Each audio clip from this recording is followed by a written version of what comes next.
Сәлем достар, қалдарыңыз қалай? Бүгін біз баяу кальций канал тежегіштерін талқылайтын боламыз. Орысшасы БМКК блокаторы медленный кальциевых каналов деп аталынады орысшасы. Жалпы классификацияны біз жаттап алайық. Классификация негізі өте маңызды болып саналады. Классификацияда біз екі топқа бөлеміз. Дегидропиридиндік емес, дегидропиридиндік деп. Кальций канал блокаторлар негізінен артериалды гипертензияға қарсы препарат болып саналады. Одан кейін екінші әсері ол аритмияға қарсы әсері бар. Сол үшін ол жаңағы біздегі антиаритмический препараттарға да, сосын антигипертензивный препараттарға да кіріп кетеді екен.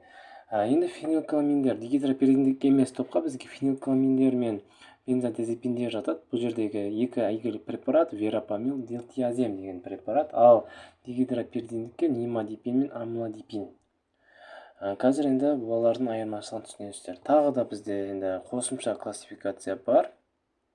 Осы Сидоренко деген осы классификацияны біз қолданамыз. Бұл жерде енді кейбір препараттар бар. Фенилкаламиндер бұл жерде верапамил, галапамил, анипамил деп, деп жаттап алыңыздар. Ал сосын бензодиазепиндерге дилтиазем, клинтиазем, азем. Осындай соңындағы біздегі жұрнақтармен тез жаттап алыңыздар. Сол кезде тез жаттайтын боласыздар. Енді бізде 1-4 дегидропиридиндікке нифедипин, эстрадипин, лацидипин, нимадипин, фелодипин, ипин деп жаттап алыңыздар. Тағы да химиялық структурасына бізге жаңағы дипротаверин деген препараттар бар, онша көп қолданылмайды екен. Енді әйгілері верапамил, галапамил, сосын дилтиазем, нифедипин, осылар амлодипин сосын жақсы қолданады. Верапамил фармакологиялық топы бізде селективті кардиометиктер тікелей әсері бар кальций өзекшелерінің баяу блокаторлары фенилкаламин туындыларына жатады. Осылай біз 5 пункт бойынша фарманы оқысақ жақсы түсінеміз достар. Әсер ету механизмі верапамил кальций антагонисі болып табылады. Жүрек және тамырлардың тегіс бұлшықеттерінің жасушаларындағы трансжарақшалық ағынын бөгейді. Яғни кальцийді тежеп тастайды. Кальций бізде көптеген нелерге қатысады ғой. Біздегі жаңағы вазоконстрикцияға осы кальций қатысады. Одан кейін жаңағы жүректің соғуына да осы кальций қатысады екен. Осы кезде кальций тежеп тастасақ, бізде жаңағы не болады? Вазоконстрикция жоғалады, вазодилатацияға айналады, жүрек етті сол кезде баяу соғатын болады. Фармакологиялық әсері автоматизм төмендетеді, өткізу жылдамдығын азайтады, рефракторлық кезеңді ұлғайтады. Рефракторлық кезеңді ұлғайтқан кезде ол мен антиаритмический препараттарға мен осыны жақсылап түсіндірген болатын, соны қарап алыңыздар. Рефракторлық кезең ұлғайса, бізде аритмия жоғалады. Осыған байланысты антиаритмический препараттар тобына жатады. Аватин импульсін тежейді, осы эффект арқылы аритмияны тежеп отырады екен. Осы екі эффект арқылы. Енді верапамил көбіне жүрекке әсер етеді. Верапамил жүрекке. Қолданылу пароксизмальды қарынша үстілік тахикардия жүрек соғу жиілігі азайту мақсатында жүрекше дірілдеуі фибрилляцияда кезінде қолданамыз. Жағымсыз әсері бар: бас айналу, брадикардия, гипотензия немесе тахикардия болуы мүмкін, жүрек айнуы, іш ауруы. Неге рефлекторлы тахикардия болады? Осы біздегі вазоконстрикцияға қарсы препараттарда. Осы кезде бізде кальцийді науқасқа береміз, вазоконстрикция, вазодилатацияға айналады. Осы кезде бізде рефлекторлы тахикардия басталып кетеді. Уже біздегі жаңағы жүрек ойлайды, біздегі давление түсіп баратыр деп. Өйткені не вазодилатация болып жатыр ғой. Осы кезде біз өліп қалуымыз мүмкін дейді да, жүрек соғу жиілігі артып кетеді. Осындай біздегі несі бар, рефлекторлы тахикардия көрсетеді екен. Қарсы көрсеткіштері бізде ол кардиогенді шок қай кезде қолдана алмаймыз деген сұраққа жауап берді. Қарсы көрсеткіштер кардиогенді шок кезде, өйткені давление кардиогенді шок кезде түсіп кетеді. СА2, АВ2-3 блокадалар толық блокада кезінде біз бере алмаймыз. Науқастың жағдайын одан ары біз қиындатып алуымыз мүмкін. Одан кейін жаңағы созылмалы жүрек жеткіліксіз кезінде, одан кейін синатриалды түйіннің әлсіздігі синдромы кезінде де біз бере алмаймыз. Артериалдық гипотензия, Вольф-Паркинсон-Уайт синдромы, жүктілік, лактация, бір мезгілде бета-адреналин блокаторларды көк тамыр ішіне енгізу. Бета-адреналин блокаторлармен біз бұл препаратты қосып бере алмаймыз, өйткені жағымсыз әсерлері көбейіп кетеді.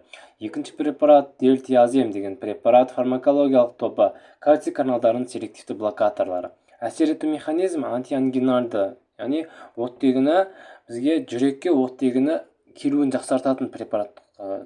гипотензивті антиаритмикалық әсер көрсетеді, миокард жиырылуын азайтады, ауа өткізгіштікті төмендетеді, жүрек соғу жиілігін азайтады, миокардтың оттегі қажеттілігін төмендетеді, коронарлы артерияларды үлкейтеді, ОПСС төмендетіп, қан қысымын түсіреді. Общий периферический сосудистое сопротивление төмендетеді, бізде қан қысымын түсіреді. Яғни ОПСС дегеніміз ол бізде шеткері тамырларда болады. Антиаритмикалық әсерге кальций ионын әсер ету арқылы және ауа өткізгіштікті төмендету арқылы жетеді екен. Дилтиазем ол тоже көбіне жүрекке әсер етеді. Көрсеткіштер стенокардия ұстамаларының алдын алу үшін принципиметал стенокардиясы, оның ішінде артериалды гипертензия, жүрек шешушілік аритмияларда біз қолданамыз. Қарсы көрсеткіштер брадикардия, авоблокада, жаңағы тура верапамилдің қарсы көрсеткіштеріне ұқсайды. Кардиогенді шок, артериалды гипотензия. Жағымсыз әсерлері бас ауруы, бас айналу, шаршағыштық, астения, тремор, паркинсонизм симптомдары. Осындай бізде әсер, жаңағы жағымсыз әсерлері бар. Нимадипин фармакология тобы БМКК көбіне бас тамырларына әсер етеді.